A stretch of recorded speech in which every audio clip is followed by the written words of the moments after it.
Good morning everyone. இன்றைக்கி date பார்த்திங்கன்னா 5th January 2026. இன்றைக்கி தினமணி நியூஸ் பேப்பரில் இருக்கிற சில முக்கியமான ஆர்டிகல்ஸ் நியூஸஸை ஒரு சின்ன அனாலிசிஸாக பார்ப்போம். ஓகே, ஃபஸ்ட்டு பார்த்திங்கன்னா 2.23 கோடி குடும்பத்தினருக்கு பொங்கல் பரிசு ரூபாய் 3000. முதல்வர் மு.க. ஸ்டாலின் அறிவிப்பு. ஸோ நமக்கு பொங்கல் வருது. ஸோ பொங்கல்னாலே கண்டிப்பாக போன வருஷம் பார்த்திங்கன்னா பச்சரிசி, சர்க்கரை, கரும்பு துண்டு மட்டும் கொடுத்துருந்தாங்க. அந்த உதவித்தொகை வந்து தரல. ஸோ இந்த வருஷம் தேர்தல் வேறு வரப்போகுது. ஸோ அதனால் கண்டிப்பாக ஏதாச்சும் கொடுப்பாங்கன்னு எதிர்பார்க்கப்பட்டிருந்தது. 2000, 2500, 3000ன்னு பேச்சுவாக்கில் அடிபட்டு இருந்தது. ஆனால் இப்போது 3000ன்னு நம்மளோட கவர்மெண்ட்டே சொல்லிட்டாங்க. அரிசி குடும்ப அட்டைதாரர்களுக்கு, அந்த இலங்கை தமிழ் வருமாழ்வு முகாம்களில் இருக்கிறவங்களுக்கும் இந்த 3000 ரொக்க பரிசும் 1 கிலோ பச்சரிசி, 1 கிலோ சர்க்கரை அதை தர போகிறாங்க. ஸோ இதுக்கான டோக்கன்ஸ் வந்து இன்னிலேருந்து ஸ்டார்ட் பண்ணுறாங்க. அதுக்கப்புறம் இது ஒரு விழாவாக வச்சு இந்த வீக்கில், இந்த வர வாரத்தில் ஒரு விழாவை வச்சு அதை ஸ்டார்ட் பண்ணி அன்னிலேருந்து பொங்கல் முடிகிற வரைக்கும் கண்டிப்பாக இதை கொடுப்பாங்கன்னு சொல்லியிருக்காங்க கவர்மெண்ட். ஓகே, ஸோ இதுக்காக சில தொகைகளை ஒதுக்கியிருக்காங்க. 2.23 கோடி ரேஷன் கார்டுக்கு இவ்வளோ தரணும்னு சொல்லிட்டு. ஸோ இதுக்கு முன்னாடி எடப்பாடி வந்து 2500 கொடுத்தாரு. அப்புறம் ஸ்டாலின் அரசு வந்ததுக்கப்புறம் 2022 to 2024 வரைக்குமே 1000 ருபீஸ் கொடுத்துருந்தாங்க, ஒரு 3 years. அதுக்கப்புறம் லாஸ்ட் இயர் கொடுக்கல. ஸோ இந்த வருஷம் கொடுக்குறாங்க. ஓகே, இது ஹெட்லைன்ஸில் கொடுத்துருந்தாங்க. நெக்ஸ்ட்டு என்ன கொடுத்துருந்தாங்கன்னா, இந்த வெனின்சுலா பற்றி நம்ம பார்த்துருந்தோம். வெனின்சுலாவோட அதிபர் நிக்கோலஸ் மடுரோ வந்து ட்ரம்ப் வந்து அரெஸ்ட் பண்ணிட்டாரு அப்படின்னு சொல்லிட்டு. ஸோ எதுக்காக அரெஸ்ட் பண்ணார்னா, ட்ரக் பிஸ்னஸ் நிறைய இருக்குது. ட்ரக் வந்து சப்போர்ட் பண்ணுறாங்க. அவங்களுடைய கடல் வாணிகம் மூலமாக பல நாடுகளில் ட்ரக் வந்து சப்ளை ஆகுதுன்னு சொல்லிட்டு நம்மளோட அதிபர் ட்ரம்ப் வந்து அந்த வெனின்சுலாவை தாக்கி அவரோட அந்த பிரசிடெண்ட்டை வந்து இது பண்ணியிருந்தாங்க. அரெஸ்ட் பண்ணி அவங்க நியூயார்க்கில் அடைச்சி வச்சுருந்தாங்க. ஸோ இப்போது அந்த வெனின்சுலா நாட்டுக்கு வந்து எந்த அதிபரும் இல்லை இல்லையா. ஸோ அவங்களோட துணை அதிபர், வைஸ் பிரசிடெண்ட் வந்து இப்போது ஒரு பிரசிடெண்ட்டாக பதவி ஏற்றிருக்காங்க.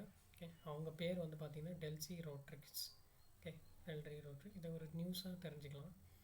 பெருசாக நோட் பண்ணவே இல்லை. பட் நீங்கள் யூபிஎஸ்சி, எஸ்எஸ்சி அது மாதிரி ப்ரிப்பேர் பண்ணுறீங்களா, இது ஒரு டாப்பிக்காகவே இருக்கும் உங்களுக்கு, ஜியோ பாலிட்டிக்ஸ். ஸோ அதை கொஞ்சம் தனியாக எடுத்து பாருங்கள், சரிங்களா. அடுத்து பார்த்திங்கன்னா, இது சென்னை பற்றி ஒரு நியூஸ். இது டிராஃபிக் சிஸ்டம்ஸ் பற்றி ஒரு நியூஸ் கொடுத்துருந்தாங்க.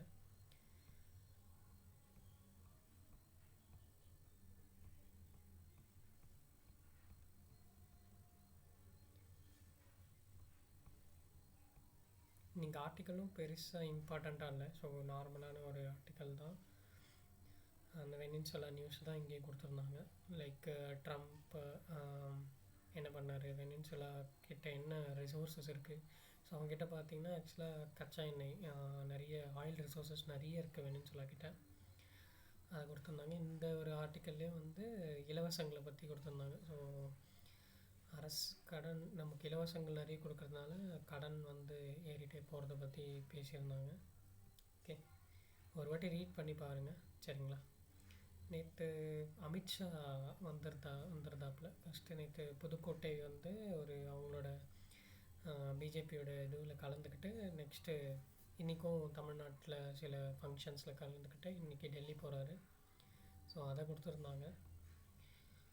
இங்கே ஒரு முக்கியமான நியூஸ் கொடுத்துருக்காங்க. என்னென்னா, 10 லட்சம் மாணவர்களுக்கு மடிக்கணினி வழங்கும் திட்டம் முதல்வர் மு.க. ஸ்டாலின் இன்றைக்கி ஸ்டார்ட் பண்ணி வைக்கிறாரு. ஏன்னா, உலகம் உங்கள் கையில் அப்படின்ற ஒரு தீமோட கல்லூரி மாணவர்களுக்கு, அரசு கல்லூரி மாணவர்களுக்கு, எந்த கல்லூரியாக இருந்தாலும் சரி, கலை, அறிவியல், மருத்துவம், விவசாயம், பொறியியல், இன்ஜினியரிங் எதுவாக இருந்தாலும் சரி, அந்த அரசு கல்லூரி மாணவர்களுக்கு, அனைத்து துறையை சார்ந்த மாணவர்களுக்கும் ஒரு லேப்டாப்ஸ் தர போகிறாங்க. இதை வந்து ஃபஸ்ட்டு 2 பேஸஸ் தான் 2 பேஸ் தான் இது பண்ண போகிறாங்க இதை. ஸோ ஃபஸ்ட்டு 10 lakhs ஸ்டூடெண்ட்ஸ்க்கு 10 lakhs லேப்டாப்ஸ் தராங்க. நெக்ஸ்ட்டு ஒரு 10 lakhs இன்னொரு செகண்ட் பேஸில் தராங்க. ஸோ இதை இன்றைக்கி சென்னையில் தொடங்கி வைக்கிறாரு, சரிங்களா. இது கொடுத்துருந்தாங்க. நெக்ஸ்ட் என்ன பார்த்திங்கன்னா, அதுதான் நம்ம வெனின்சுலானால இந்தியாவில் கம்யூனிஸ்ட் கட்சி மாவோயிஸ்ட் கட்சியில் இருக்காங்களோ அவங்களாம் போராட்டம் பண்ணிகிட்ருக்காங்க. இது வந்து ஒரு பிராந்தியத்தை மீறுற மாதிரி இருக்குது, ஒரு அமைதியை மீறுற மாதிரி இருக்குது அப்படின்னு சொல்லிட்டு. இங்கே ஒரு முக்கியமான நியூஸ் இருந்தது என்னென்னா, இன்று தொடங்குகிறது Khelo India beach games. So போன வருஷம் இந்த பீச் கேம்ஸ் வந்து ஸ்டார்ட் பண்ணியிருந்தாங்க. ஸோ இந்த வருஷமும் இதோட கண்டினியூஷன் இந்த வருஷமும் நடக்குது. ஸோ இது செகண்ட் இயர். இந்தியாவில் 2ஆம் ஆண்டு கடற்கரை விளையாட்டுகள் பீச் கேம்ஸ் எங்கே நடக்குது பார்த்திங்கன்னா, Dadra and Nagar Haveli and Daman Diu union territory இருக்குல்ல, இங்கே தொடங்குது. ஸோ இதை ஒன்று கொடுத்துருந்தாங்க. ஓகே, இங்கே ஒரு முக்கியமான நியூஸ். நம்ம மோடி வந்து ஒரு ரைட்டப் ஒன்று எழுதியிருக்காரு எல்லா இதுலேயும். என்ன சொல்லியிருக்காருன்னா, சோம்நாத் சுயமரியாதை பெருவிழா 1000 ஆண்டுகளின் அணையாத நம்பிக்கை. அது என்னென்னு பார்த்திங்கன்னா, இந்தியாவோட மேற்கு கடற்கரையில் குஜராத்தில் பிரபாஸ் பட்டன் அப்படின்ற ஒரு பிளேஸில் வந்து சோம்நாத் கோயில் வந்து சிவன் கோயில் ஒன்று இருக்குது. இது என்னென்னா, இது ரொம்ப பழமையான கோயில். இதை வந்து 1026ஆம் ஆண்டு கஜினி முகமது, இதே ஜனவரி மந்தில் வந்து கஜினி முகமது வந்து இந்த ஆலயத்தை படையெடுத்து தாக்கியிருப்பார். இங்கேருந்து தாக்கி இங்கேருந்து செல்வங்களை எல்லாம் அவர் எடுத்துகிட்டு போயிட்டார் அப்படின்னு சொல்லிட்டு நம்ம ஹிஸ்ட்ரியில் ஒரு டாப்பிக்காகவே இருக்குது. ஸோ அப்போ வந்து நிறைய பேரை கொன்று நிறைய பேர் மக்கள் போய் பாதுகாத்து கோயிலை பாதுகாக்க போனவங்களையும் கொன்னுட்டு தான் அந்த கோயிலில் இருக்கிற வளங்களை எல்லாம் எடுத்துகிட்டு போனதாக கொடூரமான படையெடுப்பாக இதை சொல்லப்படுது. சரிங்களா, இது நடந்து 1000 வருஷம் ஆயிருக்கு. ஆனால் இன்னமும் அந்த கோயில் வந்து அசைக்க முடியாத அளவுக்கு நிற்குது. சரிங்களா, இது எதனால் அப்படின்னு பார்த்தீங்கன்னா, இந்த சம்பவம் நடந்திருக்கும்ல 1926. ஸோ இதுக்கப்புறம் என்ன ஆச்சு அப்படின்னு பார்த்திங்கன்னா, அதுக்கப்புறம் நம்மளோட சுதந்திரத்திற்கு பிறகு அதுக்கப்புறம் மற்ற படையினராலையும் இதுவாச்சு. மற்ற படைகள் வந்தும் இங்கே இருந்த சில வளங்களையும் திருடி போயிட்டுருக்காங்க. இதுக்காக நிறைய பேர் உயிர் தியாகமும் பண்ணியிருக்காங்க. ஸோ சுதந்திரத்துக்கு அப்புறம் என்ன ஆச்சு அப்படின்னு பார்த்தீங்கன்னா, நம்ம சர்தார் வல்லபாய் பட்டேல் அயன்மேன் இருக்கார்ல, அயன்மேன் ஆஃப் இந்தியா, அவர் வந்து இதோட பொறுப்புகளை ஏற்றிருக்காரு. சரியா, அவர் வந்து இந்த புனித தலத்தான பொறுப்பை ஏற்று இதை வந்து மறுபடியும் நம்ம ரீபில்ட் பண்ணி இதை வந்து வளமாக வச்சுக்கணும் இந்த இடத்த அப்படின்னு சொல்லிட்டு.